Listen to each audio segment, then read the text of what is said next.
Let's speak to the Lord.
You have overcome the grave. Your glory fills the highest place.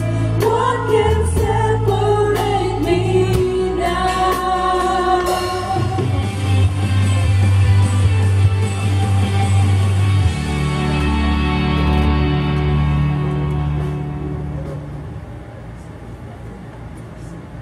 Jesus has risen. Amen? He is risen. Jesus is alive. Pakisigaw po, Jesus is alive. Jesus is alive. Diba? Happy Resurrection Day sa inyong lahat. Kanina po pagdating ko, ang tanong agad ni Tatay Adolfo, bakit kayo nakapula? Diba? Bakit nga ba? Diba? Kasi po, nagse-celebrate tayo ng Pasko. Do you believe that? Yes, amen. Sa ating mga Kristiyano, 2 beses tayo nagse-celebrate ng Pasko. Pero ngayong araw na to, we are celebrating, sa Tagalog nga, Pasko ng Pagkabuhay. Amen! Pasko ng pagkabuhay. So pakibati po yung katabi mo, pakisabi, Happy Resurrection Day. Happy Resurrection. Pakisabi, maligayang Pasko ng pagkabuhay. Praise Jesus. Hallelujah. Hallelujah. Napakabuti ng ating Diyos. He came for us. He came for us. Jesus risen from the grave. The tomb is empty. It's only testifies that Jesus is the Son of God. Amen? Do you believe that? Para sa ating lahat na maligtas. Amen. Sino po sa inyo ang ligtas na? Amen. Di ba marapat lamang na pasalamatan natin si Hesus Kristo dahil siya ang nagbukas ng way, ng access para tayo ay maligtas. Para kayo ay maging ready for what? Ready for heaven. Paki-shout nga, I'm ready for heaven. I'm ready for heaven. By His grace, by His mercy, by His love, in Jesus' name. Praise Jesus. He came for us. Jesus came for us. Sinabi po ng 1 Peter 1:20, He was chosen before the creation of the world, but was revealed in these last times for your sake. Ano pa ba yung sinasabi ditong last times? Di po ba ngayon na, itong ating panahon, na i-reveal na kung bakit kinakailangang ibigay ng Diyos Ama ang Diyos Anak para harapin ang kamatayan sa krus ng Kalbaryo at para ilibing at ang good news, para mabuhay na magmuli at umakyat sa langit, di ba? Amen. Now, it is so clear to us kung ano ang whole story ng Bible. Praise Jesus. Even before the creation of the world, the Lord Jesus was already destined to come to us, to save us. What an amazing God we serve. Praise the Lord. Hallelujah. Pakisabi nga, praise the Lord. Hallelujah. Praise the Lord. Hallelujah. Amen. Out of His great love, He came for us. He came to save you and I. Kahit po yung katabi mo, kahit yung mga tao na minsan ay hindi mo maunawaan, Jesus came for them to save them. Amen. And siguro naman po ay tayong lahat ay na-blessed sa choir na ating narinig earlier. Bigyan po natin ng love clap offering ang ating mahal na kapatid, si Sister B, sa kanyang effort para po ma-put together ang choir na ito. Of course, all the glory and highest honor belongs to God, but definitely the Lord used Sister B para po i-unite ang ating mga choir members. Na-bless po ba kayo? Diba? Praise Jesus! And kung mapapansin nyo, ang isa po sa mga awitin na kinanta ng ating NLC choir team, ang title niya po ay He Came for Us. I don't know about you, but I particularly touched by that song. Na-touch ba kayo ng kantang yun, ng awiting yun? Doon mararamdaman mo ang pagmamahal, ang mercy at grace ng ating Panginoon. Kaya po nang nananalangin ako 2 weeks ago, Lord, ano po ang message na gusto mong i-deliver sa mga mahal mong anak? Binigay niya sa akin ang awiting iyon. Kaya naman, ang bawat detalye ng lyrics, it penetrates in our hearts. And I'm here to share it to you. Kasi first hand, nakatouch sa akin, nakaminister siya sa akin. So wala akong magawa kundi i-share sa inyo ang kabutihan at grace ng ating Panginoon. Ano po ba ang mga first words ng awitin? He came as a teacher. He came as a healer. He came as a shepherd and friend. Amen? A servant, a master, redeemer, and savior. The Lamb who would bear all our sin. Glory to God. Hallelujah. Praise Jesus. So Jesus, our Lord and Savior, came for us as follows. Number one, He came as a teacher. Our great teacher. Sino po sa inyo nakaka-recognize na si Jesus ang inyong great teacher? Diba? Siya ang ating great teacher. Amen. Marami na tayong teachers in the past nung tayo nag-aaral pa. Pero wala na pong hihigit pa sa ating great teacher. Sino yung ating great teacher? Si Jesus Christ. Praise Jesus. Bakit natin siya naging great teacher? Jesus came to give us 5 great lines of teachings. And they have to do with number 1, God. Number 2, man. Number 3, sin. Number 4, salvation. And number 5, future life. Kaya po naniniwala ako, ang ating Biblia, ang salita ng Diyos, ang Bible, ang sentro ng Bible ay ang verse na very popular na alam ko, marami na sa inyo nakakabisado. For God so loved the world that He gave His one and only Son, that whoever believes in Him shall not perish but have eternal life. Paano po nasabi na ito ang sentro ng Biblia? Kasi nandito rin nakasentro ang 5 katuruan ng ating Panginoong Jesus. Number 1, for God. In the beginning, God. Mula pa sa umpisa, God. Sino po ba ang nag-create ng heavens and the earth? God. Sino po ba ang lumikha sa inyo? God. Diba? Si God ang lahat. Siya ang pasimula. Amen. At course, at alam din natin na siya rin ang wakas. Actually, si God wala siyang wakas. Pero yung wakas ng ating buhay dito, ng ating buhay dito sa mundo, siya ang may hawak ng wakas. Pero we know that God has no beginning and has no end. Amen? He is an infinite God. Hallelujah! Number 2, of course, sino nag-create sa mga tao? Si God. God, out of His great love, He created man. Bakit tayo kinreate ng Panginoon? To worship Him. To have fellowship with Him. To have relationship with who? Jesus. With Him. With the Lord Jesus Christ. Pero alam na natin, na-share ko sa inyo 2 weeks ago, sinong kumagat? Ha? Sinong kumagat? Diba? Sinong kumagat ng forbidden fruit? Of course, silang dalawa. Wala pong sisihan dito. Parehas silang nagkasala. Of course, pumasok ang sin. At dahil nakapasok ang sin sa mundo, nasira ang relationship ng Diyos sa tao. Nawalan tayo ng access sa Panginoon. All of a sudden, hindi na natin naririnig ang still voice ng Holy Spirit dahil sa kasalanan. At dahil din sa kasalanan, ang mga tao without repentance and without faith in Jesus, they are destined to go to hell. Do you believe that? Yes. Alam ng Panginoon na walang makakapasok sa langit. Kaya siya ang nag-provide ng way. Siya ang nag-provide ng salvation para sa ating lahat. Number 4. At kanino po natin ma-access ang salvation? Through Jesus Christ. At dahil kay Jesus Christ, alam na natin ang ating future life. Na tayo lahat ay makakarating at pupunta saan? Sa langit. Praise Jesus. So ito yung 5 great teachings na tinuturo sa atin ni Jesus ng ating God sa Bible. So sa inyo, kung mag-umpis pa lang kayo magbasa ng Bible, ito na po yung summary. Sorry, spoiler alert, pero ito po ang summary ng Bible. So you will find a lot of truth about these 5 great teachings of the Lord Jesus Christ. Number 2, ano pa ang tinuro sa atin ng Panginoon? 2 greatest commandments. Diba? Ano po yung una? Pakibasa? Love the Lord our God with all your heart, soul, and mind. Pakisigaw, I love you, Jesus. Love you, Jesus. Napakadali, di ba? Napakasarap sabihin niyon. Subukan natin yung pangalawa. Pakibasa po.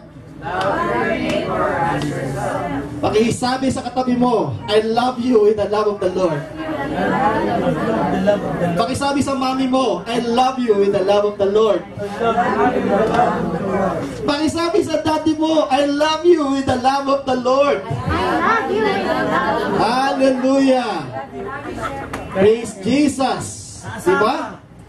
Ito po ang tinuro sa atin ng ating buhay na Diyos, Jesucristo. To love. At yun din po ang summary ng Bible. Love. God loves you. Kaya nga, gusto ko yung ringtone ba ang tawag doon? Yung pag tumatawag ka, ni Pastor Banji noong araw. Ano po yun? Jesus loves you. Diba? Diba? Kasi po may katotohanan sa sinasabi noon. Dahil tunay naman na mahal ka ng Diyos. Amen. So, ito po yung pangalawa na itinuturo sa atin ng ating buhay na Diyos. Ang pangatlo, He is teaching us and He taught us that He is the way and the truth and the life. Diba? Sinabi niya nga sa John 14:6, no one comes to the Father except through me. Marami sa atin ang nagtatanong, sino kaya ang magsasabi ng totoo? Marami na akong naririnig na iba't ibang opinion, iba't ibang suggestions. Ano ba yung truth? Well, Jesus is the truth. Kaya po kailangan nating basahin ito dahil ito ang salita ni Jesucristo. Ito ang magsasabi sa atin ng truth. Diba? Minsan tayo ay nagdidesisyon, hindi natin alam kung saang direksyon, saang way tayo tutungo. Jesus is the way. Diba? Jesus is the way of life. Jesus is the way to love God and to love our neighbors as ourselves. Amen. Jesus is the way to heaven. And through Jesus, we can receive eternal life. And I believe all of us here already received eternal life through Jesus Christ. Amen? Amen. Amen. At sinabi din nga ng Psalm 119:105, your word is a lamp for my feet, a light on my path. At ngayon, alam na natin kung sino yung Word. Diba? John 1, sinabi si Jesus is the living Word. At alam na rin natin kung sino yung tinutukoy ng psalmist na light. Sino po yung light? Si Jesus Christ. Sinabi niya, I am the light. Diba? So, He came as our great teacher. He wants all of us to graduate with high honors. Sino po sa inyo ang gusto gumraduate ng may high honors? Gusto po ng Diyos lahat tayo makagraduate ng merong high honors. To finish the race and to keep the faith until the end. Ano po ba yung tinatawag na high honors? Ito yung tinatawag ng Bible na 5 heavenly crowns in heaven. Sino po ang gusto ng number 1? Taas ang kamay. Imperishable crown. Imperishable crown. How about number 2?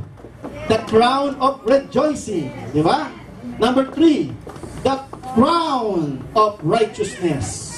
Number 4, the crown of glory. And number 5, the crown of life.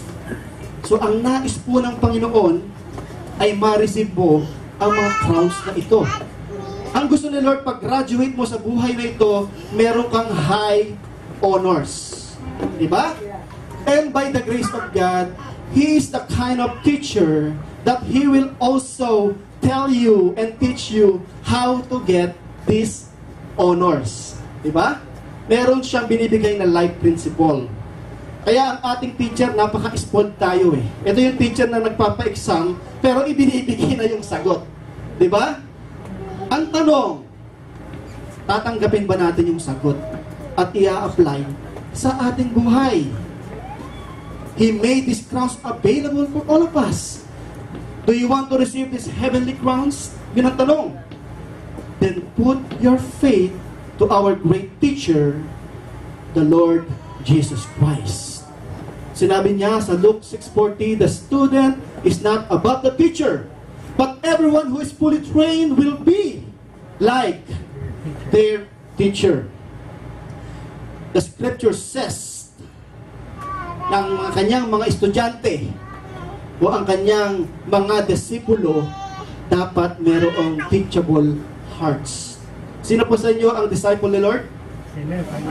I am the disciple of the Lord Jesus Christ, and also I believe all of you are the disciples Amen. of the Lord Jesus Christ. Kaya I'm very proud, kahit sa aking Facebook page, sinusulat ko doon, I am a disciple of Christ. Diba? And of course, when we claim that, when we believe that, we must have a teachable heart. A student who has teachable heart has a humble heart. He do not judge or condemn others, but forgive without limits. Kung ikaw ay may teachable heart, you will not judge others. You will not condemn others. Kasi kanina dapat ang judgment? Sa Panginoon, di ba? But we forgive without limits. Kaya naiintindihan ko si Brother Eddie, di ba? Minsan ang aming pagtahimik is a sign of forgiveness. Unlimited forgiveness. Di ba, Kuya Eddie? Mas maganda yung zip. Di ba? Meaning, I forgive you whatever I heard, whatever I saw. In Jesus' name. A student who has teachable heart can lead others because he is not blinded by pride and ignorance. Ang lahat po ng ito ay makikita mo sa Luke chapter 6. Yung isa kanina, yung do not judge and do not condemn, Luke 6:37. Ito namang not blinded is, you can find them at Luke 6:39.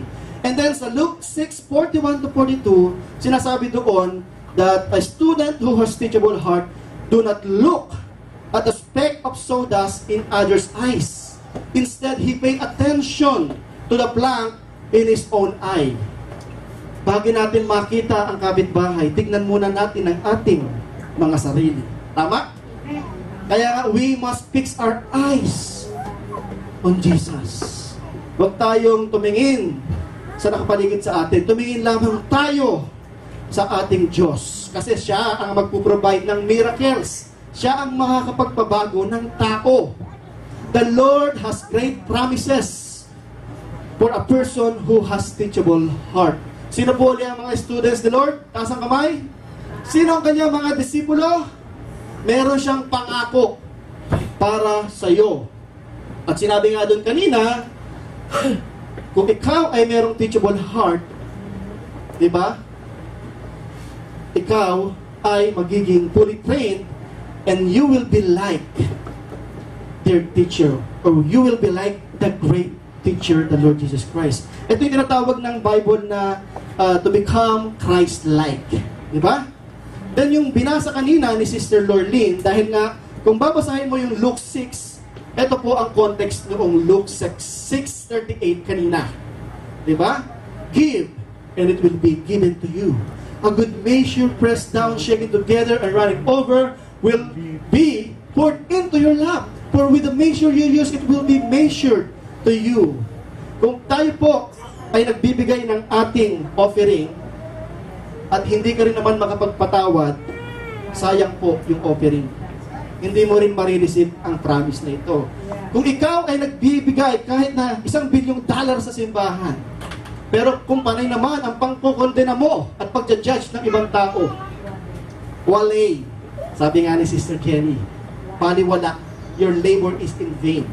Kahit na ilang $1 million ang ibigay mo sa ministry, pero kung panay naman ang tingin mo sa kapwa mo, di ba? Instead na mag-focus tayo sa sarili nating puwing, di ba? Sabi ni Pastora, muta daw. Binaganta ko na sana eh. Puwing eh. Muta daw. So kaya nga po, ang pagbibigay, meron din yang atumbas na accountability and responsibility. Diba?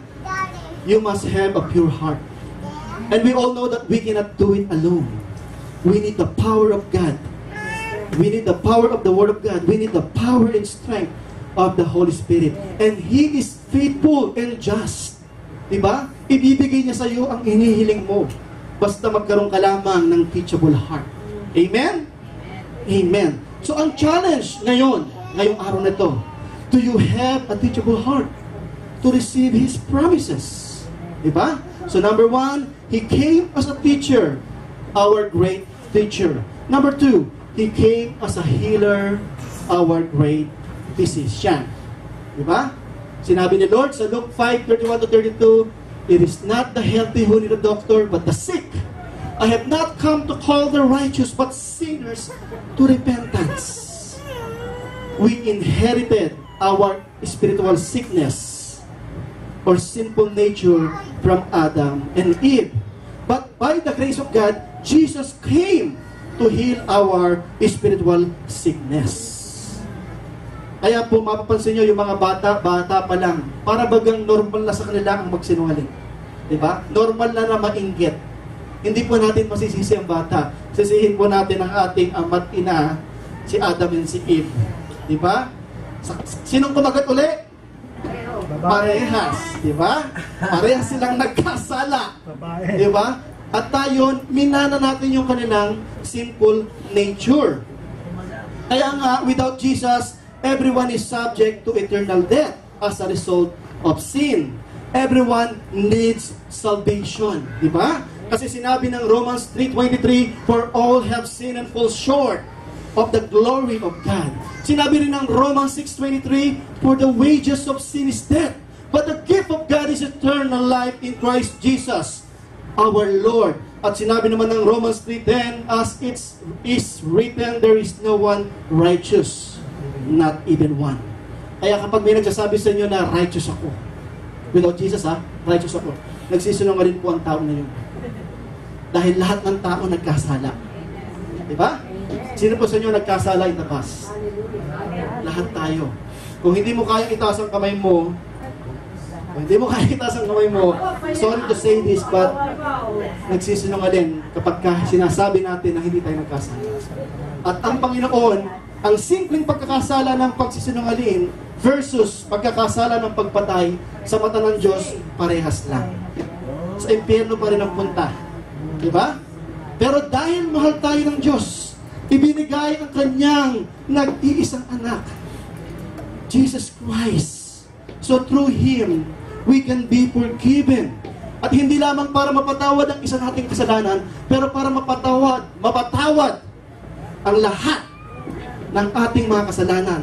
Pakisabi, ang aking lahat, para na ako naging Japanese Pakisabi, lahat ng aking mga kasalanan ay napatawad na ng aking Panginoong Hesukristo.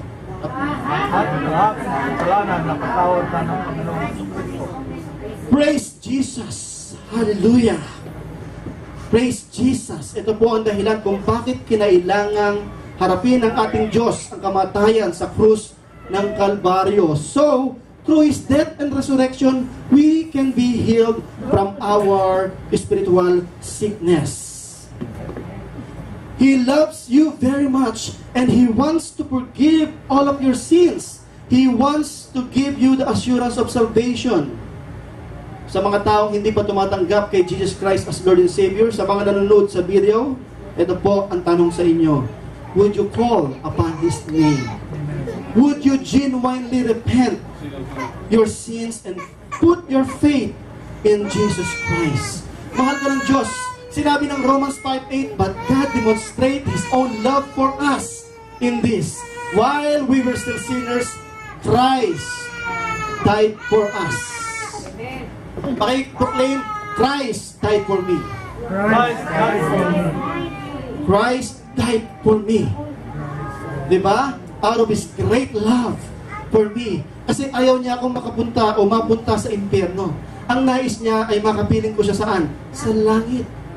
At ang langit ay pwede nang mag-umpisa now na. Diba? Heaven on earth. You can experience heaven here in our lifetime. Sinabi nga rin ni Sister Banji o Pastora Banji kanina, 1 Peter 2:24, He Himself bore our sins in His body on the cross so that we might die to sins and live for righteousness. And very popular verse, by His wounds, We are healed. we have been healed. Amen. Diba? Past tense, healed. Magaling ka na. Healed ka na in Jesus' name. Jesus came to heal our physical sickness. Sinabi nga ni Lord sa kanyang salita. Ito ang sinulat ni Matthew. Ito ang in-inspired ni Lord kay Mateo. Matthew 9:35, Jesus went through all the towns and villages, teaching in their synagogues, proclaiming the good news of the kingdom, and healing every disease and sickness. Ano po ang ibig sabihin ng every? Lahat. Kaya pag sasabihin mong hindi kayang paggalangin ng Diyos yan, mali po yun. Ang lahat ng sakit, kayang paggalingin ng ating buhay na Diyos. Yan po ang power ng cross. Yan po ang power ng resurrection. He came to heal every disease and sickness 2,000 years ago. And He is not done yet. Hebrews 11. Woo-hoo-hoo! Sorry, Hebrews 38. Diba? I'm very excited. Tsaka, para din naman hindi kayo antokin. You know, saan ka ba? Jesus Christ is the same yesterday and today and forever. Our great healer is able and willing. Hindi lamang po siya able. He is willing, di ba? To heal you from disease and sickness. He can still perform miracles and wonders today. Supernatural healing still happening even in the year 2017. Amen? Amen. Naniniwala po tayo dito sa NLC, healing, divine healing happens. Amen? Supernatural healing happens in our midst because of His love, because of His grace, for His glory. So believe by supernatural faith and receive His promises. Kaya sinabi nga po ni James, chapter 5, is anyone among you sick? Let them call the elders of the church to pray over them and anoint them with oil in the name of the Lord. Kaya po, very biblical po kapag tayo ay nagle-lay hands. Ang ating mga elders nagle-lay hands sa may sakit, biblical po yun. At dahil we do it by faith, ito, let's continue. And the prayer offered in faith will make the sick person well. The Lord will raise them up. If they have sinned, they will be forgiven. Diba? So naniniwala tayo na kaya pa rin magpagaling ni Lord ng kahit na anong karamdaman. Sino po sa inyo ang nais makareceive ng healing, divine healing? Diba? In Jesus' name. Sino sa inyo ang nais makareceive ng divine healing para sa inyong mga mahal sa buhay? Taas ang kamay. We will proclaim and claim that together in Jesus' name. The healing comes in Jesus' name. Amen. At sinabi ni Lord, truly I tell you, if you have faith as small as mustard seed, nothing. Pagsabi, nothing. Nothing will be impossible for you. Kahit pag-gaano kalaki at kabigat ang problema, kahit pag-gaano critical ang sitwasyon, kahit pag-gaano at kahit pa ang tao, sabi nga may taning na ang buhay, kaya pa rin pagalingin ng ating Panginoong Jesucristo. So we need to have the supernatural faith in Jesus' name. Ang challenge, do you have supernatural faith to receive His promises? So number one, ano po yung number one? He came as a teacher. Our great teacher. He came as a healer. That's number two.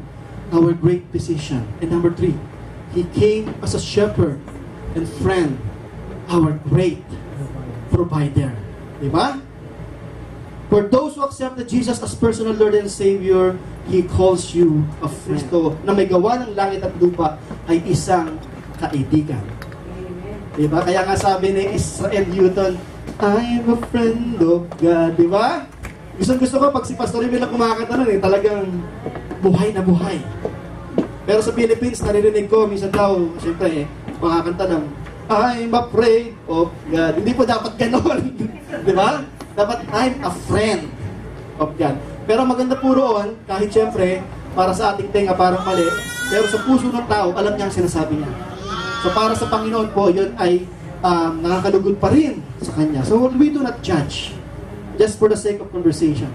Alright, John 15:15. I no longer call you servants, sabi ni Lord sa'yo, because a servant does not know his master's business. Instead, I have called you friends, for everything that I have learned from my Father, I have made known to you. Paano po natin malalaman yon? By reading His words. So, paano po natin malalaman, di ba, yung nais ipalam sa atin ng Panginoong Hesukristo kung hindi tayo nagbabasa ng Bible? We need to read the Word of God so we can know His perfect will. Nais ko pong basahin sa inyo yung isang tula na sinulat ni Emily Derry. Ang title po niya, That's Jesus, My Friend. Sabay-sabay po tayo. Pwede po natin basahin? Let's begin reading now.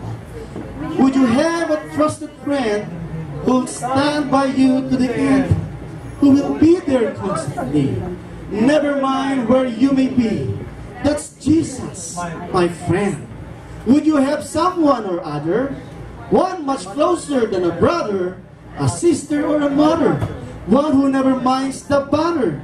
That's Jesus, my friend. Do you know you're lost in sin? Would you like to start again? There's one friend and one alone, He who loves and can atone. That's Jesus, my friend. Would you like to be forgiven? Yes, till 70 times 7. Would you have someone so true who would die to ransom you? That's Jesus, my friend. Would you have the joy that comes to God's daughters and His sons, and the hope that is in Him lies, who would make the sacrifice? That's Jesus, my friend. Last na po ito. Do you seek your all in all, who can lift you when you fall, and will hear you as you call, one who changed the spoiler's soul? That's Jesus, my friend. Glory to God. He is our friend. And He is also our shepherd, our great provider. So if you recognize Jesus as your shepherd, here is His promises for you. Sabay-sabay ulit tayo magbasa. The Lord is my shepherd, I lack nothing. He makes me lie down in green pastures. He leads me beside quiet waters. He refreshes my soul. He guides me along the right paths for His name's sake.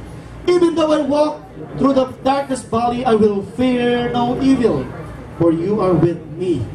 Your rod and your staff, they comfort me. You prepare the table before me in the presence of my enemies. You anoint my head with oil. My cup overflows. Surely your goodness and love will follow me all the days of my life. And I will dwell in the house of the Lord forever. Amen. Napakasarap po ng pangako ng Diyos, di ba? Amen. Napaka-bait at napaka-faithful ng ating shepherd, ang ating great shepherd. Ano po ba ang indication kung nare-recognize natin si Jesus as our shepherd? Sabi niya sa John 10, My sheep listen to my voice. I know them, and they follow me. So kung talaga pong nire-recognize mo si Jesus as your Lord and Savior and as your shepherd, challenge number 3, can you hear His voice? And do you follow Him to receive His promises? Sinabi niya po sa John 10:10, I have come that they may have life and have it to the full. Amen? Praise Jesus. Napakabuti ng ating Panginoon. Truth number 4. He came as a servant, a master, redeemer, and savior, and our great Lord God. He came as the perfect Lamb who would bear all our sin. Praise Jesus. At sinabi niya po sa Matthew 20:28, the Son of Man did not come to be served, but to serve and to give His life as ransom to many. Ganun ka po ka-special sa Panginoon na binigay niya ang kanyang buhay para sa iyo. Diba? He did not came here para siya ay serve. Diba? Pumunta siya dito para siya ay magsilbi sa Diyos Ama. At nag-example siya sa kanyang mga disipulo. So if you are truly a disciple of Christ, if you are called in the ministry, that's one of the requirements of God, to have a servant heart. we lead here as a servant.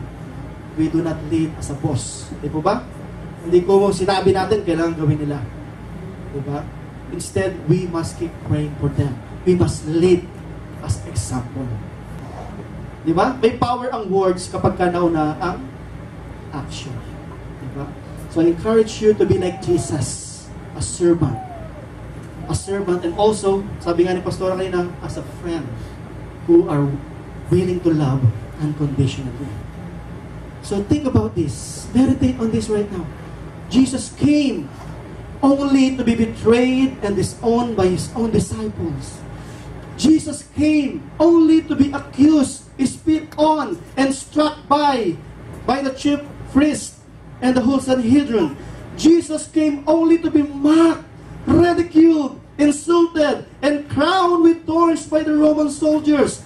Jesus came only to be crucified to a place called Golgotha along with the criminals.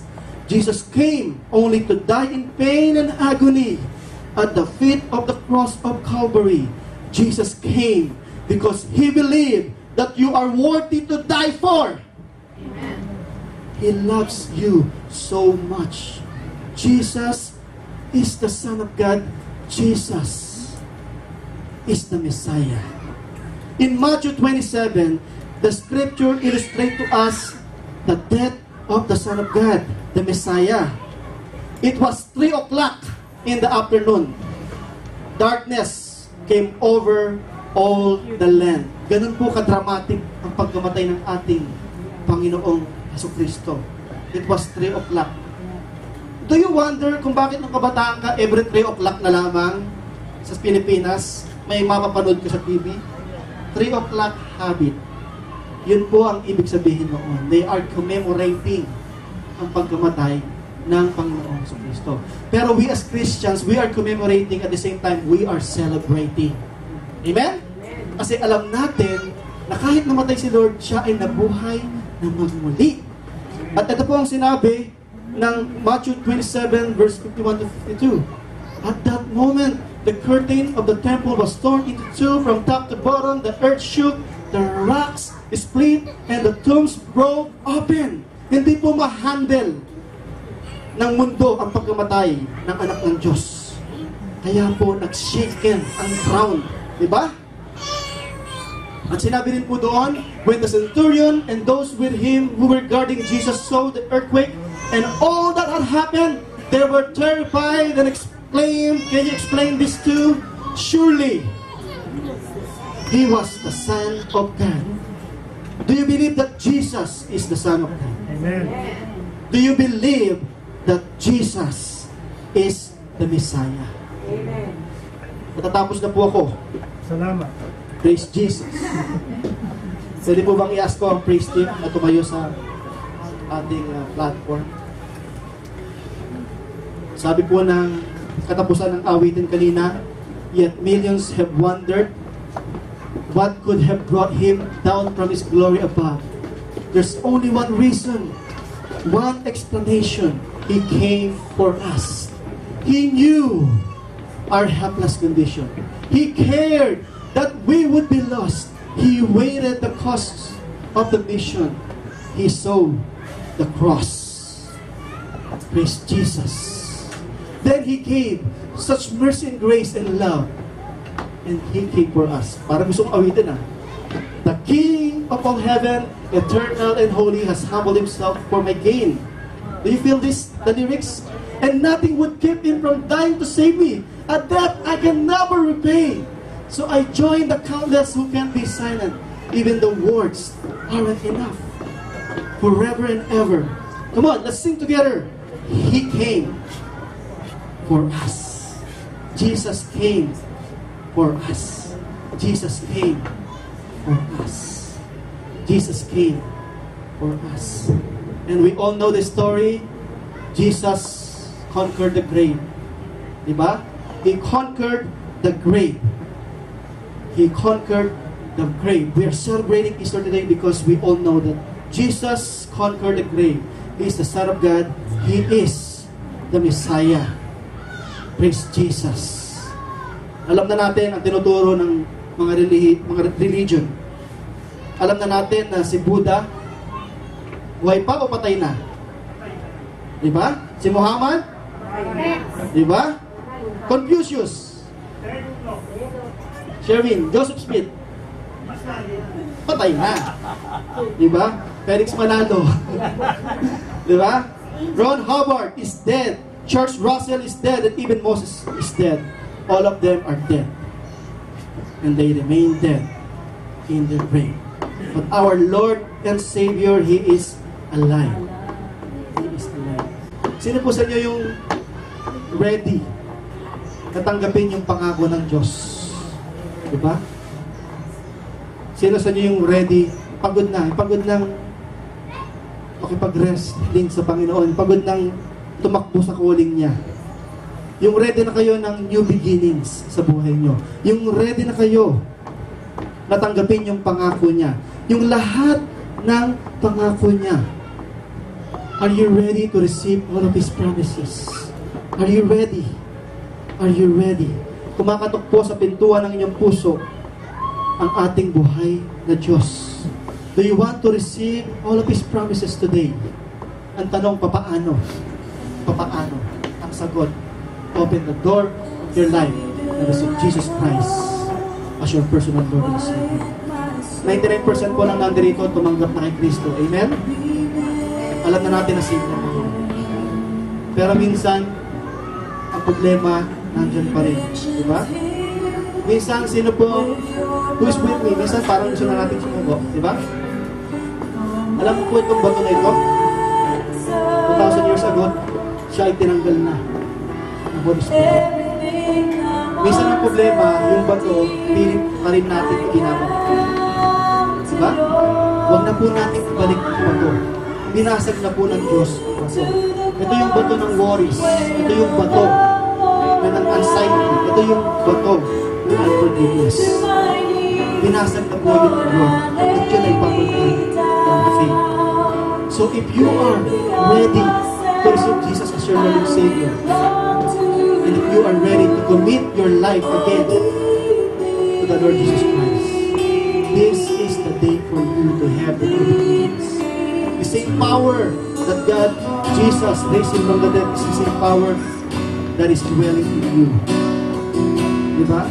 So kahit na anong bigat na problema, sabihin mo sa power, Holy Spirit, kailangan ko tulong. You are in control right now. I want to surrender the situation to you. So I'm reaffirming to you, Lord Jesus, you are my Lord and Savior. Hindi na po ako may control.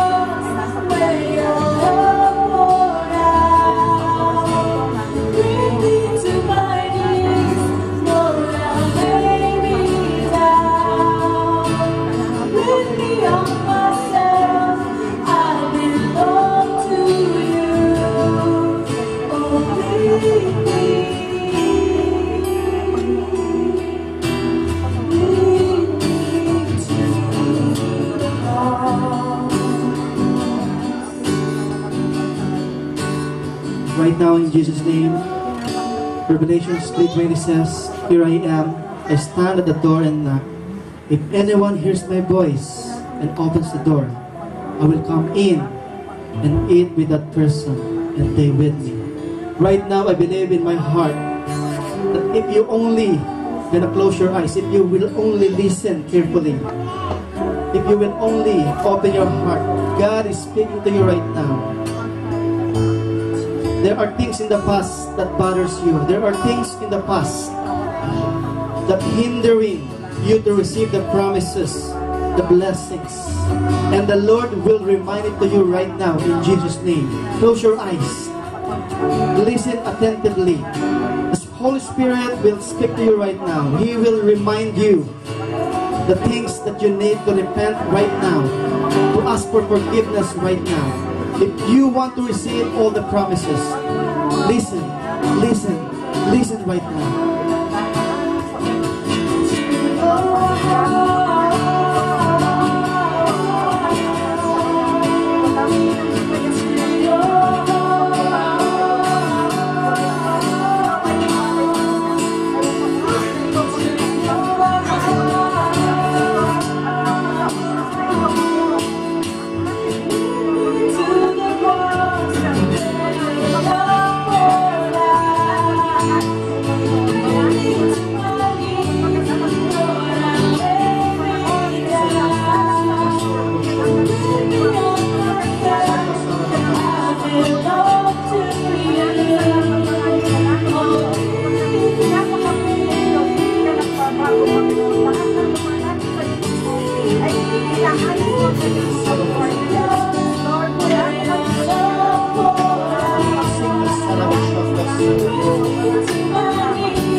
Ayaw po nating umuwi ngayong hapon na ito na hindi natin natanggap ang lahat ng blessings.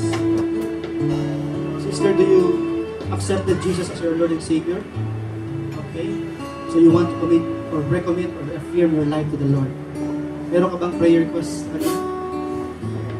Prayer request? Particular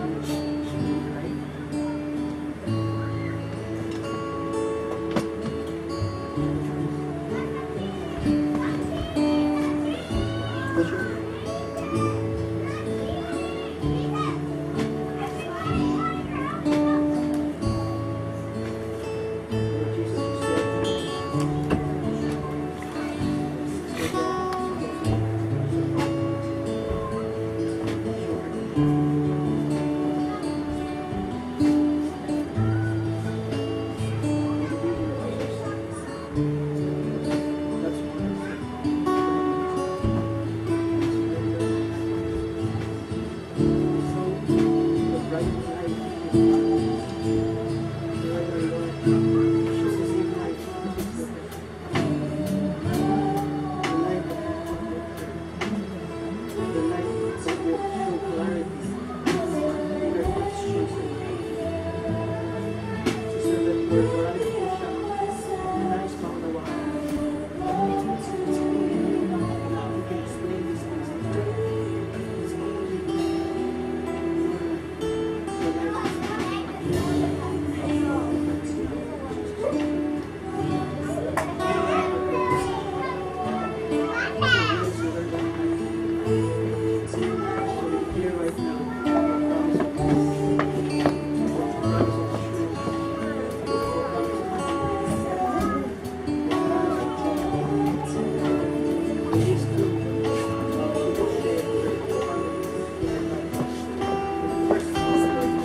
po sa video, we want to take this opportunity for you to receive Jesus Christ as your Lord and Savior. Sinabi ng John 1:12, yet to all who did receive Him, to those who believe in His name, He gave the right to become children of God. Jesus died on the cross to save you. All you have to do is to believe in what He had done on the cross.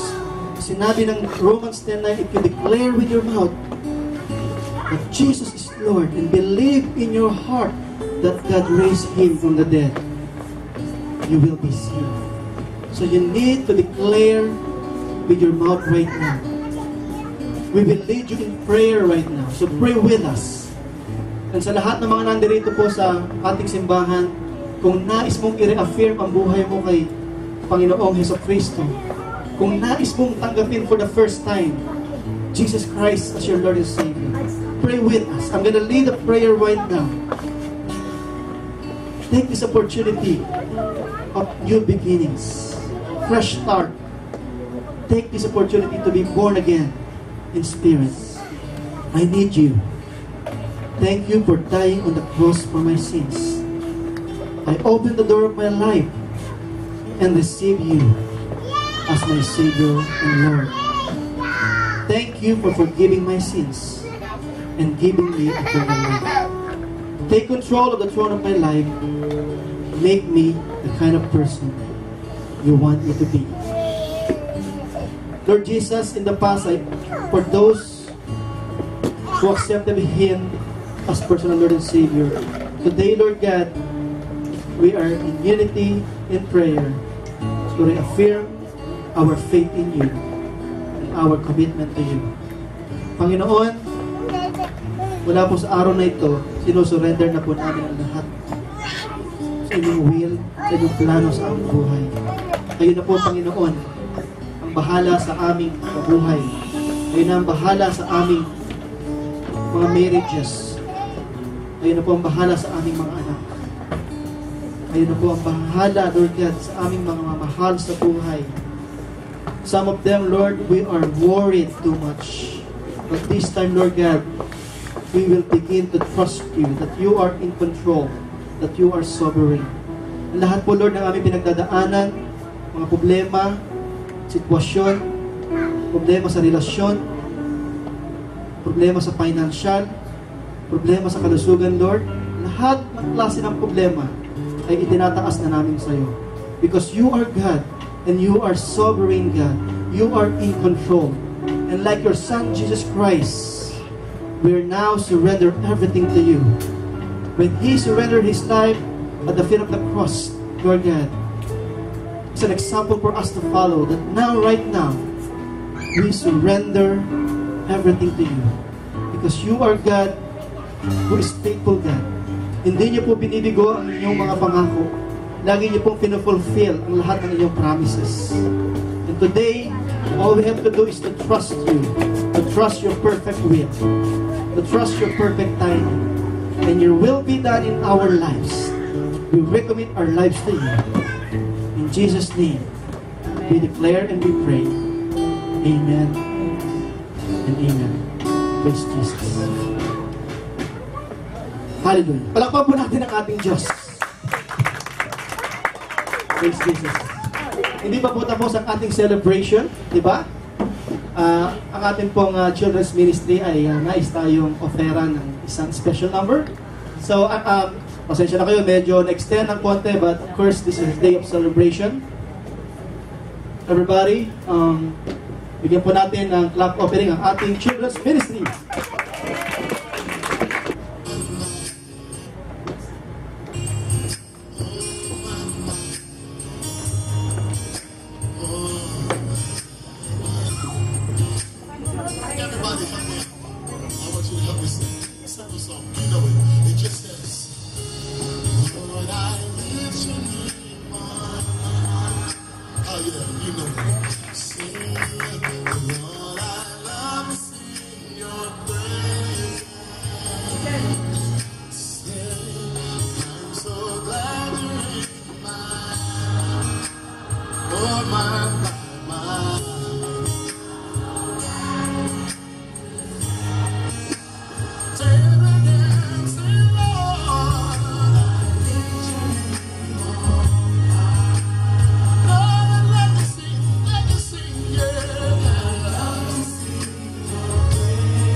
let's stand up. Kasama kayo mga kabataan. So we will receive the blessings from the Lord. And if you want to receive more blessings, pwede niyo po bang itaas ang inyong mga kamay? And I'm gonna declare to you the promise ng Panginoon sa 1 Thessalonians 5:23. May God Himself, the God of peace, sanctify you true and true.